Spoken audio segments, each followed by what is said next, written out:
Nas aulas anteriores, nós vimos então todas as particularidades ali sobre o recurso em sentido estrito.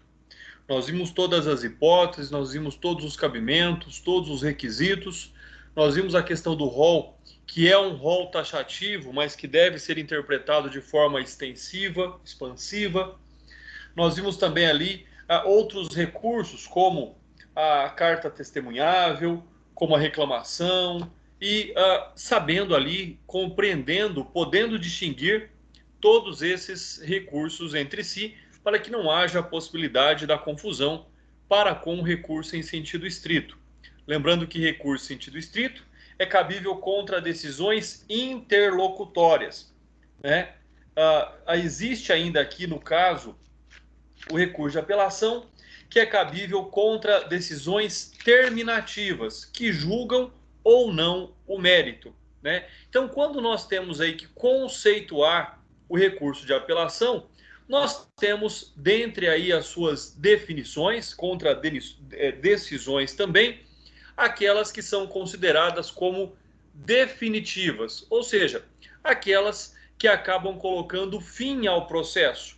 Então existe ali a extinção do processo, né? Podemos pensar aí analogicamente nos termos do Código de Processo Civil, sendo ele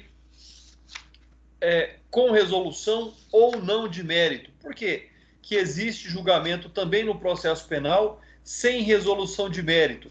Por exemplo, quando a absolvição ocorre ali por ausência de provas, ou seja, né, de modo que o Estado não é capaz de provar, o Estado não é capaz de ter ali a autoria, né, devidamente comprovada para que possa condenar alguém. Então, esses são alguns fatos aí bastante importantes sobre o recurso de apelação.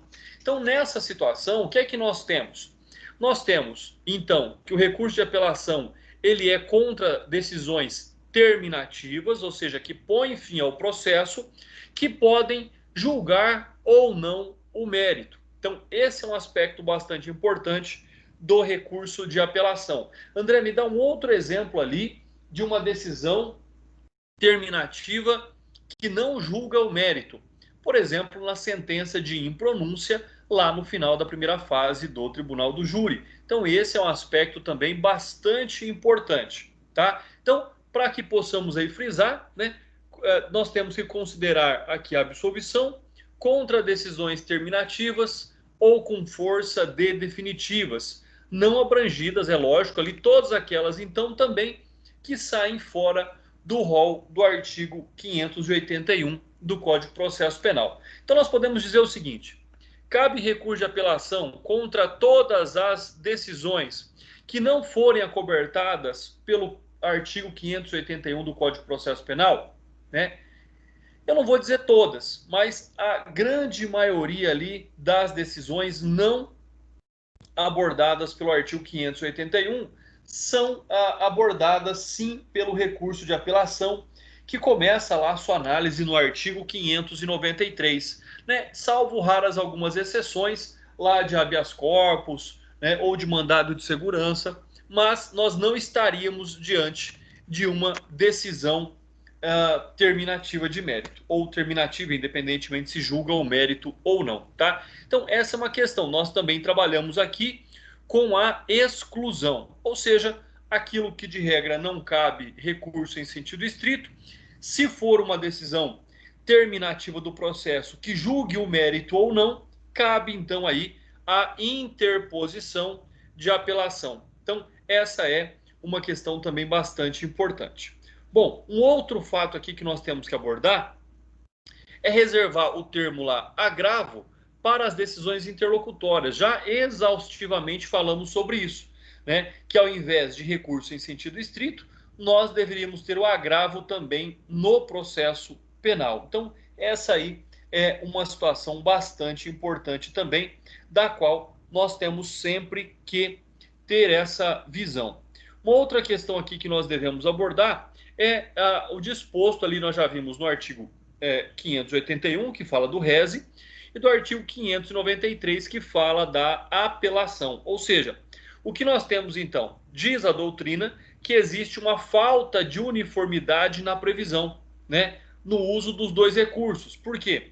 Porque tanto o recurso em sentido estrito é usado para contrariar decisões definitivas do processo, no caso lá da extinção de punibilidade, ou no caso do não recebimento da denúncia, mas ali ainda não tem uma relação processual formada, né? Ou, por exemplo, quando não, o juiz denega seguimento ao recurso de apelação e aí você vai entrar com rese para poder subir o recurso de apelação ao tribunal, né? Bem como também a apelação acaba sendo utilizada para impugnar decisões interlocutórias, como no caso homologatórias de laudos de insanidade mental ou aquelas que falam sobre, né, o levantamento do sequestro.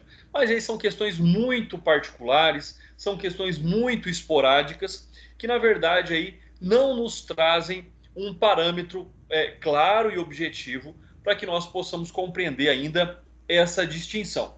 Com a leitura agora do artigo 593, vai ficar muito mais nítido a distância que existe entre o recurso em sentido estrito para o recurso de apelação, né? Lembrando aí que o recurso de apelação talvez seja o recurso mais manuseado aí de todos, né? O mais comum em se verificar. Diz o artigo 593 que caberá apelação no prazo de 5 dias. E aqui, então, nós estamos falando da petição de interposição do recurso de apelação. Ou seja, nós estamos falando aqui daquela petição que demonstra o desejo do réu em recorrer. E já falamos também, isso já foi explicado anteriormente, mas agora é o momento de frisar melhor, o fato de que quando o réu ele é intimado da sentença, ali o oficial de justiça já leva para ele o termo de interposição de recurso, ou seja, quando ele manifesta a sua vontade de recorrer da decisão definitiva, né? Daquela decisão que põe fim ao processo, decidindo ele pela absolvição, pela condenação ou extinção do processo, independentemente ali da causa.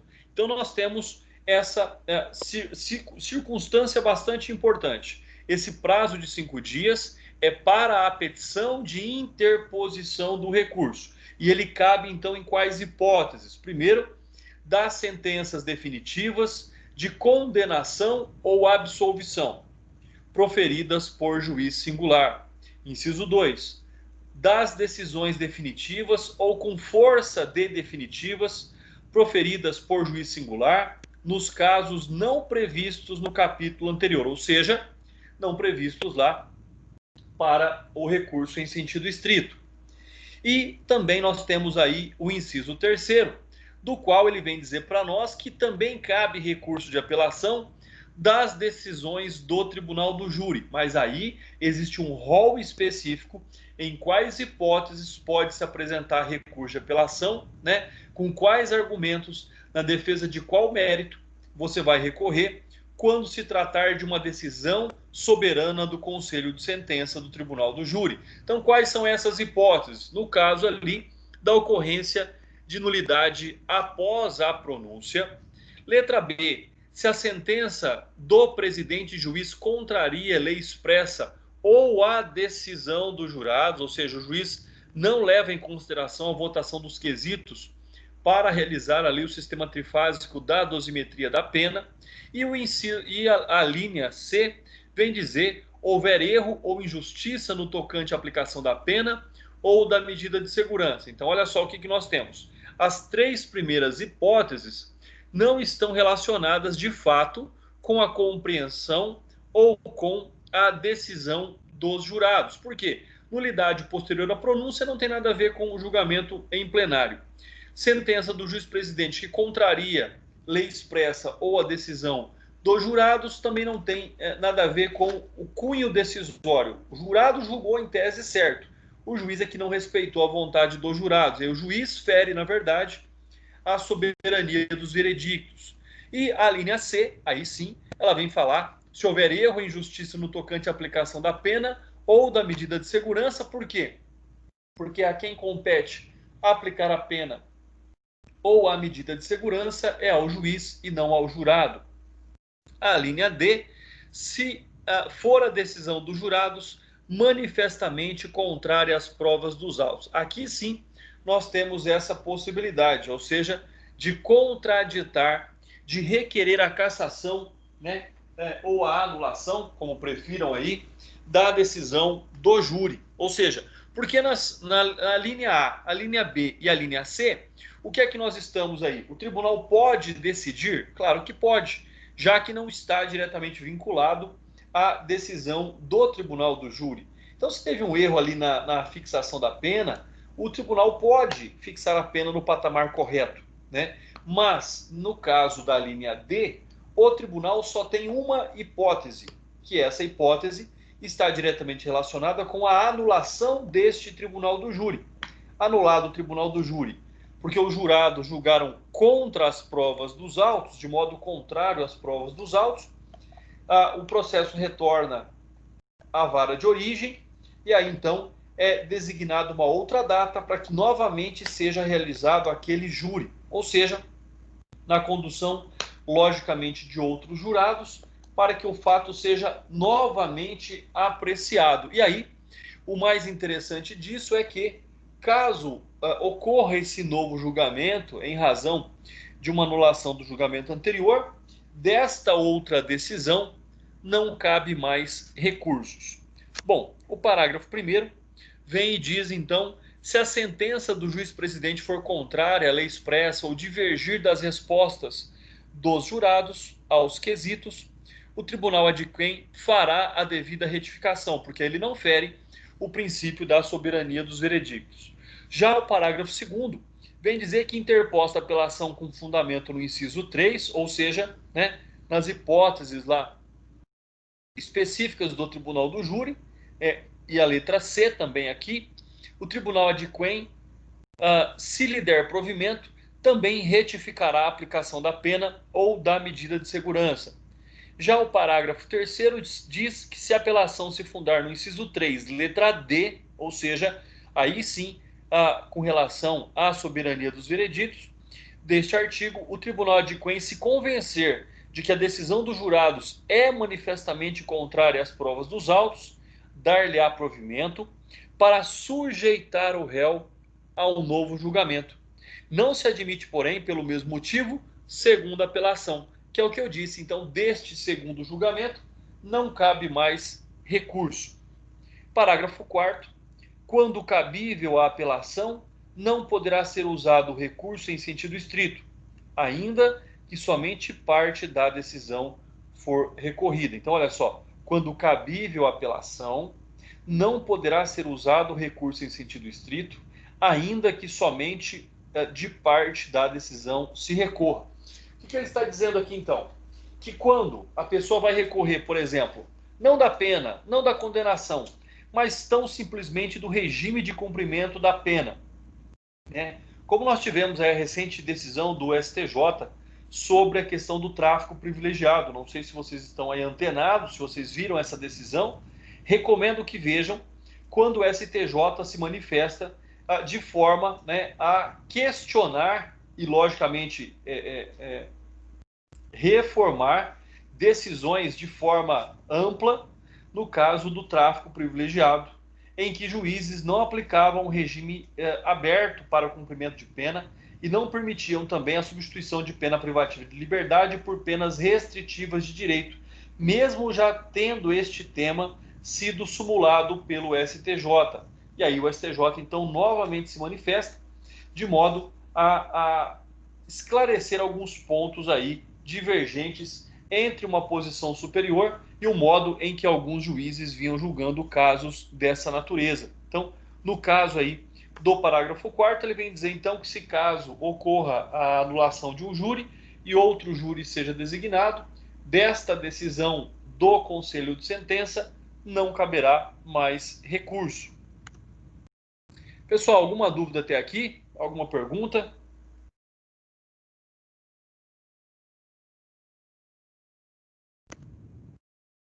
É possível, então, que o Ministério Público recorra em favor do réu, né? Existe essa possibilidade existe a possibilidade do Ministério Público ter atuado no processo, né, todo o processo pedindo a condenação, mas lá ao final ele recorra em favor do réu, né? Existe sim essa possibilidade, pois o promotor não está atrelado, não está vinculado somente à acusação. Promotor não é promotor de acusação, promotor é promotor de justiça. E aí, assim, então, deve ser respeitada a independência funcional, seja, né, do Ministério Público de primeira instância, seja dos procuradores de justiça que atuam nos tribunais.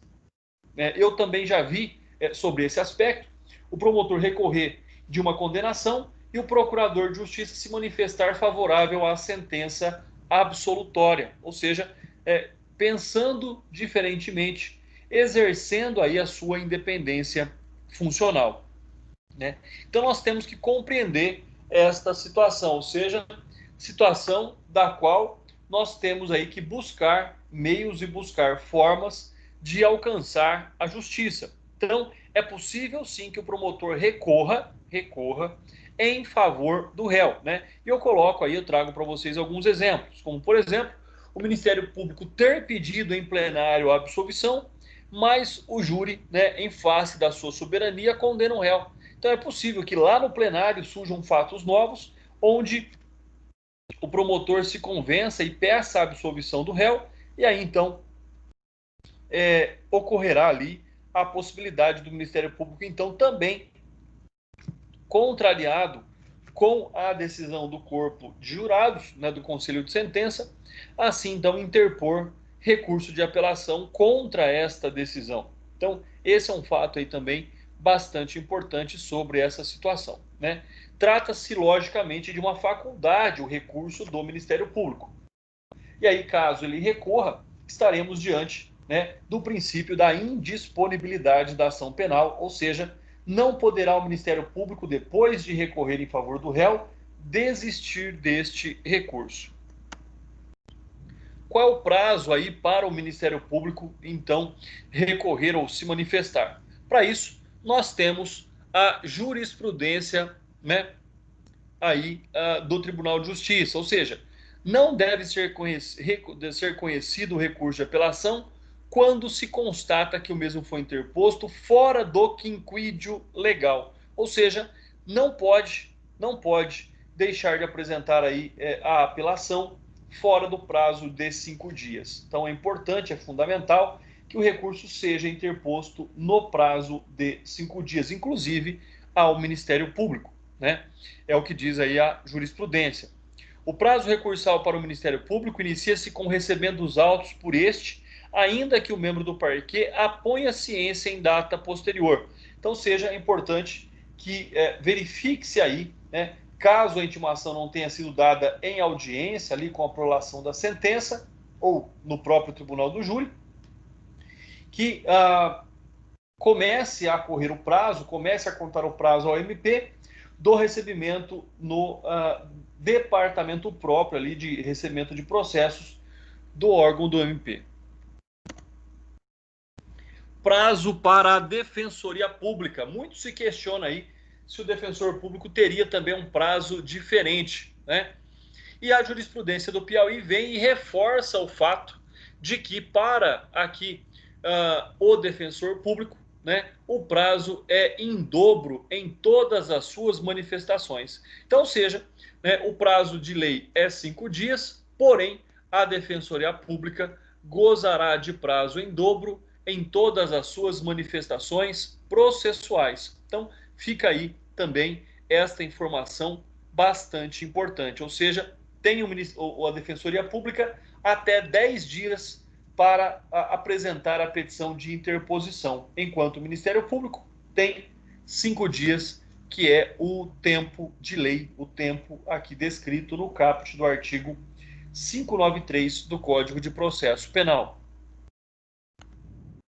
Legitimidade do Ministério Público para recorrer em ação privada subsidiária da pública. Aí surge, logicamente, um problema. Por quê? Porque o Ministério Público, ele trabalha, ele pode atuar em ações penais privadas, né? Privadas, a custos legis. Se nós estamos falando em ação penal privada subsidiária da pública, nós sabemos já, isso nós já estudamos lá atrás, que o Ministério Público pode retomar ali o controle desta ação penal a qualquer tempo. Então, nesta hipótese, há um outro contexto, ou seja, a titularidade é do Estado. Ela foi transferida ao particular, ao querelante, em razão da inércia do Ministério Público naquele momento. Assim, se o particular não desejar recorrer da decisão absolutória, nada impede, nada proíbe que o promotor de justiça faça, então, ali o que lhe couber, ou seja, que ele retome naquele momento o polo ativo da ação, né, que originariamente já era sua, e aí ele possa também interpor ali o recurso de apelação. Por quê? Porque quando nós estamos falando aqui de uma ação penal privada subsidiária da pública, né, na verdade é uma substituição processual necessária, mas o Ministério Público não perde a titularidade desta ação penal e, como eu já havia dito, ele pode retomar essa ação penal a qualquer momento e até mesmo lá no último momento, no derradeiro momento, para a apresentação do recurso contra aí talvez uma sentença absolutória ou até mesmo uma sentença condenatória da qual o Ministério Público entende que ela não é justa, que deveria ser, por exemplo, uma pena maior, que a conduta foi mais grave do que considerado pelo magistrado. Então, tanto pode recorrer para buscar ali uma correção da sentença de forma mais gravosa, quanto o inverso também, conforme nós já vimos no tópico anterior aí. Sentenças definitivas de mérito. Bom, mérito é o direito posto a julgamento pelo Poder Judiciário. Isso é o mérito. É aquilo que o juiz, o magistrado, julga, né? Então, sentenças definitivas de mérito é quando o magistrado, então, vai decidir, né? Ele vai pôr fim ao processo por meio de uma decisão, seja ela uma decisão de procedência da ação penal ou de improcedência da ação penal, o que significa dizer que procedente é condenatória e improcedente é absolutória. E nesse aspecto, a ação penal é ali a pretensão de punir apresentada pelo Estado à acusação. Então, nós temos que lembrar que mérito é o direito posto a julgamento pelo Estado. Então, são aí situações, são informações aí imprescindíveis quando nós tratamos aqui deste tema, né? Um outro fato aqui que é importante dizer é que a decisão de extinção de punibilidade do réu também decide o mérito, pois ela nega a pretensão de punitiva do Estado, embora nesse caso não se refira diretamente ali quanto à imputação penal, né? Em sentido estrito, portanto, somente as sentenças que condenam ou absolvem o réu são decisões de mérito. É aquela que põe fim ao processo, né, e impede que o tema seja novamente discutido, porque do contrário, ainda assim existem possibilidades de se rediscutir a causa na existência de provas novas ou fatos desconhecidos. Recurso para alterar o fundamento da absolvição. Pessoal, isso é bastante interessante e talvez muitas pessoas não deem aí a devida importância. Ah, só ser absolvido é o importante. Não. Ser absolvido da forma correta é mais importante. Por quê? Porque é amplamente contrário o fato da pessoa ser absolvida por falta de provas ou ser absolvida porque não se comprovou ali a sua materialidade. E olha só o que eu digo. Quando nós analisamos o artigo 386 do Código de Processo Penal, ele nos dá algumas hipóteses de absolvição, como por exemplo, o juiz absolverá o réu, mencionando a causa da parte dispositiva desde que reconheça estar provada a inexistência do fato, não haver prova da existência do fato. Inciso 3. Não constituir o fato infração penal. Inciso 4. Estar provado que o réu não concorreu para infração penal. Inciso 5. Não existir prova de ter o réu concorrido para infração penal. Inciso 6. Existirem circunstâncias que excluam o crime ou isentem o réu de pena. Inciso 7. não existir provas suficientes para a condenação. Por que que é diferente? Quais são as consequências?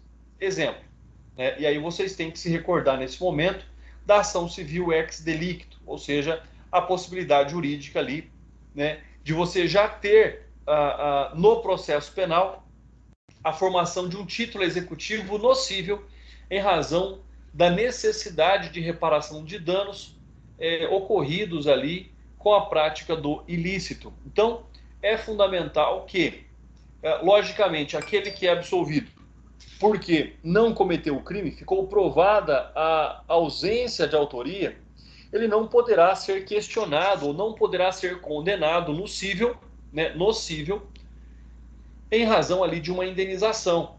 Agora, se a pessoa é absolvida por falta de provas, não impede que a família da vítima ou a própria vítima interponham ações cíveis no intuito de buscar ali a reparação de dano material, moral, em razão da prática da conduta a qual foi atribuída ao indivíduo, por mais que ele tenha sido absolvido por insuficiência de provas. Então, né, logicamente, aqui existem situações ali descritas no artigo 386 que, de fato, dá aí um checkmate na ação. Ou seja, olha, o fato está totalmente discutível, nada mais há que se falar ou que se requerer sobre ele, seja na esfera penal ou na esfera civil. Então, isso é bastante importante. Por vezes, a pessoa está contente com a absolvição, mas ela vai recorrer para dizer, olha, doutor, não é nesse dispositivo. Eu não quero ser absolvido por falta de provas, porque eu apresentei provas contundentes, provas capazes de provar aí que eu não pratiquei a conduta. Então, uma coisa é ser absolvido pela ausência de provas. Não quer dizer que não fez, quer dizer que o Estado não foi capaz de provar, né, que o denunciado praticou a conduta típica que lhe foi imputada. Mas é fundamental nesse momento, podendo-se, lógico, né, tendo argumentos para isso, buscar a correta adequação ali do enquadramento penal. Por quê? Né, do enquadramento processual penal que fundamentou a decisão absolutória, porque ele vai produzir com certeza ocorrências, resultados, ações lá no juízo civil. Apelação do réu com questão preliminar relativa à prescrição, pessoal. Então, quando você vai recorrer, é lógico que todos esses fatos já foram analisados no processo, mas é possível que ali já se apresente, naquele momento, a prescrição interlocutória, ou seja, né, a prescrição intercorrente, pessoal, não interlocutória, prescrição intercorrente. O que é a prescrição intercorrente? É aquela que corre durante o processo, durante o trâmite processual, ou seja, o processo ele tem um tempo limite em que ele pode tramitar, porque se passar aquele tempo, como nós já vimos também lá no primeiro semestre em Direito Penal, quando nós estudamos a prescrição intercorrente, a prescrição retroativa. Então, é importante sim que, como análise preliminar aqui do recurso em sentido estrito, se for o caso, seja ali a prescrição debatida. E por isso, né, que coloco aí para vocês também aquilo que diz, logicamente, a jurisprudência, né? Diz aí que a posição majoritária, ela se posiciona de que não se decide, nesse caso, estando comprovada a ocorrência da prescrição da pretensão punitiva, o mérito propriamente dito, se culpado ou inocente. Assim, caso o Tribunal de Adjuquem perceba que houve prescrição, questão principal e decretará a extinção da punibilidade, pessoal. E aí é o fato disto ser injusto. Por quê? Porque, olha só, imagina que a pessoa é condenada e aí ela recorre buscando a sua absolvição. Se chegar lá e o tribunal reconhecer que já está prescrita a pretensão punitiva do Estado, ele não reanalisa o mérito. Mas isso não é interessante. Por quê? Porque por mais que o Estado não possa aplicar uma pena, se ele fosse absolvido em grau de recurso, né, pelas razões certas, pelos incisos certos do artigo 386, ele então também não teria nenhuma responsabilidade civil sobre aquela ação delituosa da qual ele foi acusado, né? Então parece injusto não julgar o mérito, mesmo já estando prescrita aí a pretensão punitiva do Estado. Por quê? Porque isso interfere diretamente no direito de punir do Estado e no direito, na ampla defesa ali e do contraditório do qual o réu está constitucionalmente embasado. Então é importante que, mesmo havendo ali prescrição, que o tribunal analise o mérito, porque você pode sair de um crime prescrito em qual a pessoa foi condenada para um crime prescrito no qual a pessoa deveria ter sido absolvida. E isso, logicamente, aí, enquanto processo, muda tudo, né? Muda tudo. Decisões definitivas ou com força de definitivas. Então, nesta circunstância, nessa situação, o que é que nós temos, né? São hipóteses que não julgam mérito. Ou seja, o Estado aqui não analisa a pretensão punitiva posta pelo Ministério Público, mas terminam colocando fim ao processo, né? E aí surge, logicamente, uma controvérsia. Ou seja, em razão do processo principal ou de um processo incidente, podendo ou não extingui-lo, como é o caso, por exemplo, ali, né, da hipótese de uma decisão que coloca fim ao processo quando o juiz extingue de ofício o feito sem reconhecer a exceção de coisa julgada. Então, nessa hipótese, caberia ali a apelação, né? Por quê? Porque aqui ele coloca fim ao processo, né? E reconhece a coisa julgada, ou seja, essa acusação, esse fato típico imputado a alguém, já foi decidido num outro processo. Então, nós estamos diante de uma sentença terminativa, né, que logicamente não julga o mérito, porque ela alega que o mérito já foi decidido, o mérito já foi analisado por outro magistrado ou por outro conselho de sentença numa outra ação penal. Apelação com recurso residual. Como recurso residual? O que nós temos? Primeiro, o que é um recurso residual? Recurso residual é para aquela hipótese que não cabe nenhum outro recurso, né? Então, valeu-se o legislador da apelação como recurso residual, ou seja, quando não se tratar de despacho de mero expediente, que não admita recurso algum, nem for caso de interposição de recurso em sentido estrito, resta a aplicação da apelação, desde que importe em alguma decisão com força definitiva, encerrando de algum tipo ali a controvérsia. Por isso que em muitas segundas fases da OAB, a banca examinadora acaba aceitando ali, a banca examinadora acaba aplicando o princípio da fungibilidade, quando, por exemplo, entre habeas corpus e recurso de apelação, por exemplo, aceita-se em algumas hipóteses, não são em todas, mas em algumas hipóteses,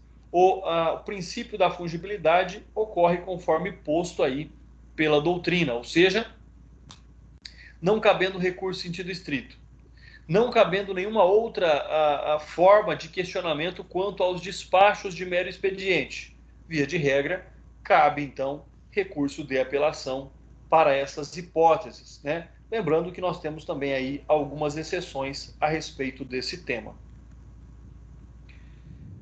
Decisões do Tribunal do Júri, pessoal. E aí nós já vimos, né, que apenas uma delas, lá na linha D, é de fato aquela que o jurado contraria ali as provas dos autos. As outras três hipóteses, elas são relativas ali a falhas do Poder Judiciário e mais especificadamente do juiz, quando da fixação da pena, né, ou porque o magistrado não respeitou ali a decisão soberana do Tribunal do Júri, a decisão soberana do Conselho de Sentença. Então é fundamental que se mantenha, né, ali ao pronunciado a sua plenitude de defesa. É fundamental que se mantenha ali ao denunciado, né, uma hipótese bastante importante também em processos comuns, que ele tenha a possibilidade de recorrer de decisões terminativas de mérito. Mas agora, nós estamos falando então do Tribunal do Júri, sobre todas aquelas hipóteses que nós já vimos no artigo 593 do Código de Processo Penal. Vinculação dos fundamentos da apelação, ou seja, quando a parte pretender recorrer de decisão do Tribunal do Júri, deve apresentar logo na petição de interposição qual o motivo que leva a apelar, ou seja, né, quais das hipóteses postas ali no inciso terceiro, né, a linha A, B, C ou D, ele está recorrendo então da decisão do tribunal do júri, para que o tribunal já saiba de fato aquilo que se alega, ou seja, foi o juiz que errou, foi o próprio jurado que não respeitou as provas do processo. Então todos esses aspectos são importantes, são fundamentais ali para que o tribunal já possa de plano ter uma noção daquilo que se coloca sob análise ali de julgamento. Então, nessa situação, né, logo ali na petição de interposição, nós já vimos no prazo de 5 dias, mais uma vez, olha aí, petição de interposição, prazo de 5 dias, no qual o motivo deve que se levou a apelar, deixando expressa a linha eleita do inciso terceiro. Ou seja, posteriormente, no momento da apresentação das razões, ou seja, no prazo de 8 dias, né, via de regra, porque tem uma exceção também, e nós falaremos mais adiante, na apresentação das razões, no prazo de 8 dias, então nós já vimos, são 5 dias para a apresentação da petição de interposição, no prazo de 2 dias, o recorrente será intimado para apresentar as razões e terá dali em diante mais 8 dias para a apresentação das razões. Então, entre a petição de interposição até a petição de apresentação das razões, podem ao máximo ali transcorrer, né, no total, até que as razões sejam interpostas, 15 dias. 5 dias para interposição, 2 dias para intimação, mais 8 dias para a apresentação das razões. E para isso, é o que diz ali a súmula 713 do STF.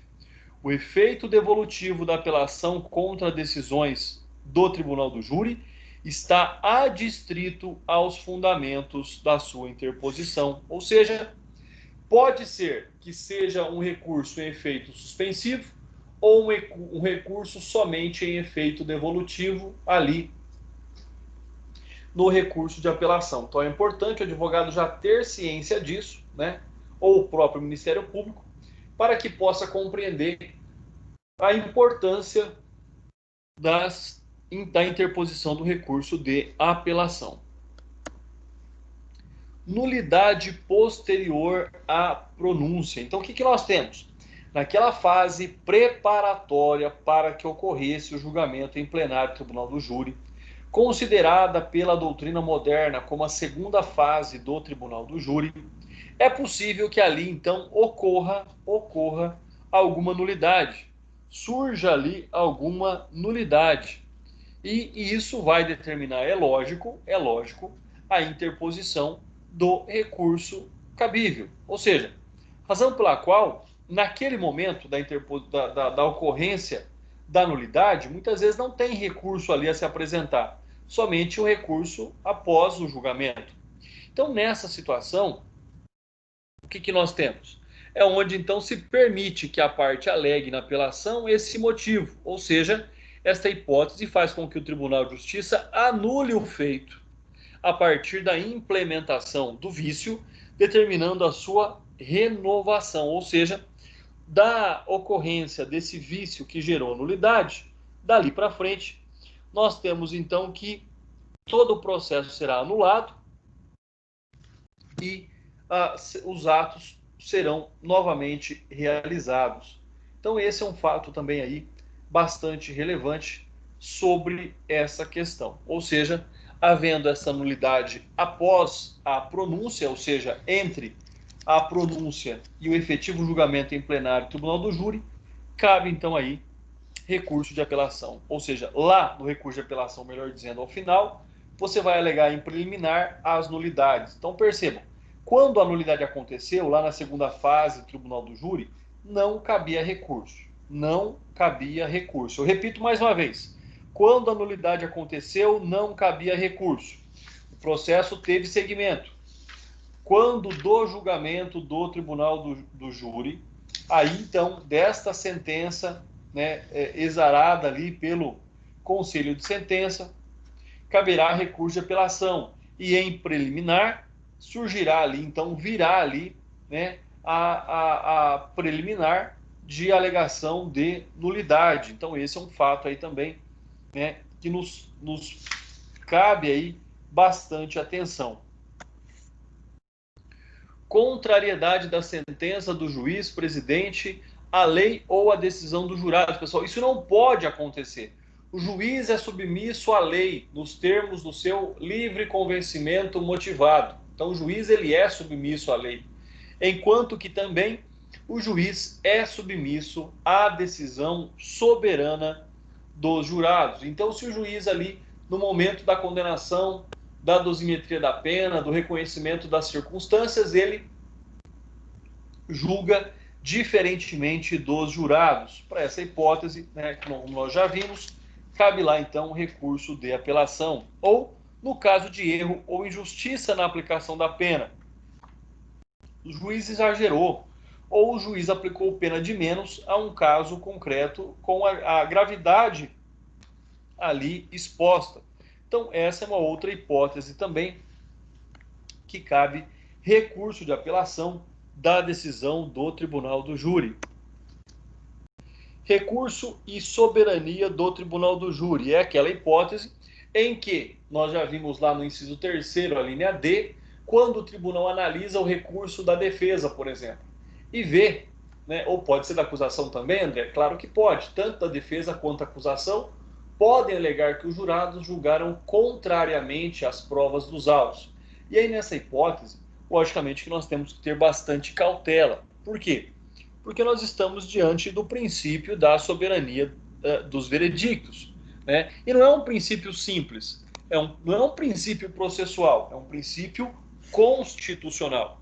Então, sobre essa situação, se isso vier a ocorrer, logicamente, né, nós temos aí que não pode o tribunal simplesmente rever a decisão do conselho de sentença. Não pode lá o tribunal, reconhecendo as provas dos autos, absolver o réu.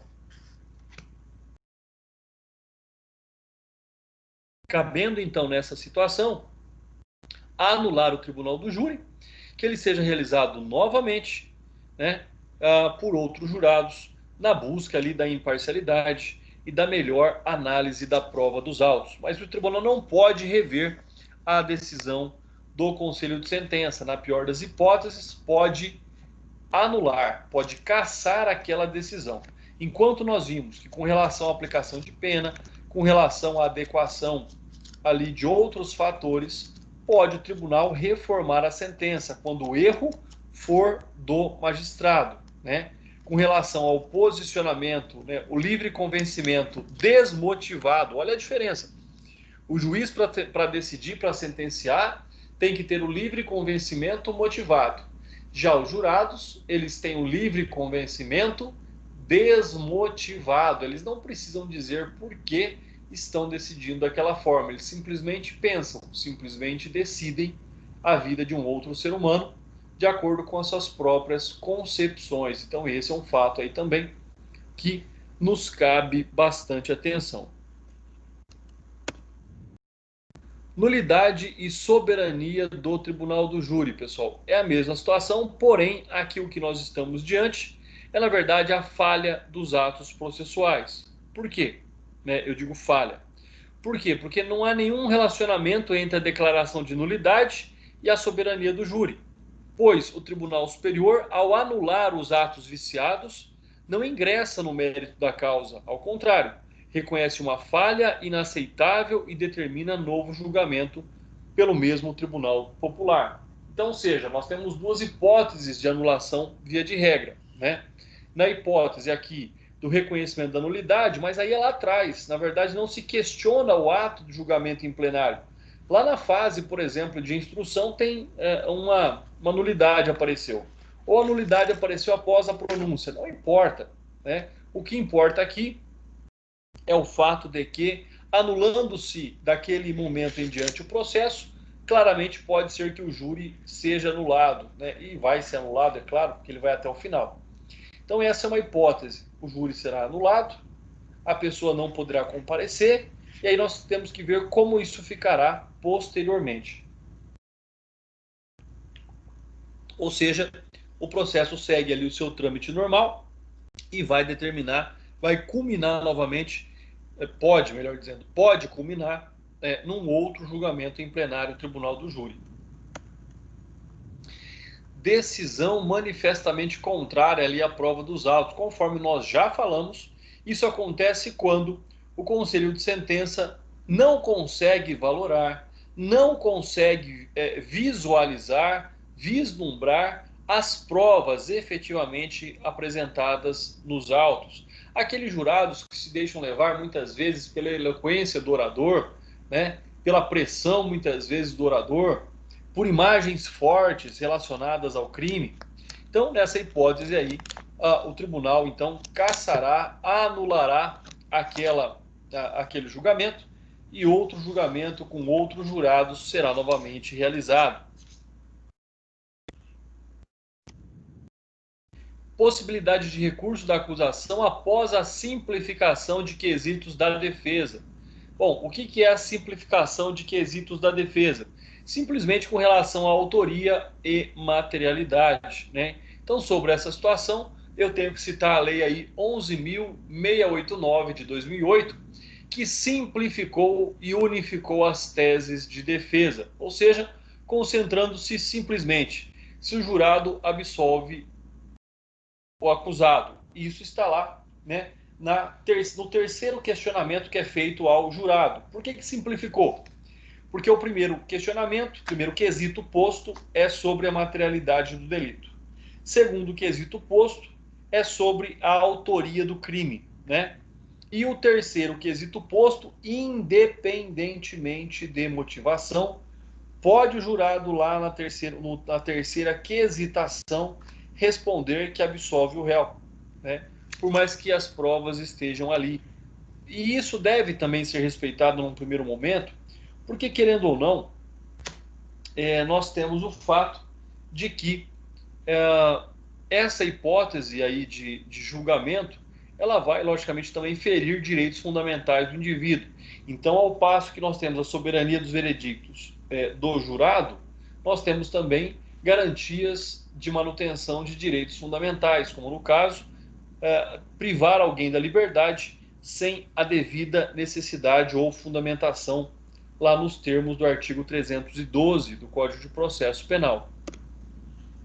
Impossibilidade de segunda apelação pelo mesmo motivo. Então percebam que nós temos lá que se o júri for anulado, for realizado um novo julgamento, deste segundo julgamento não haverá ali, não poderá haver novo recurso. Então esse é também uma situação da qual nós temos que observar. Ou seja, se o júri for anulado e houver ali um novo julgamento, não há que se questionar, não há que se falar em novo recurso.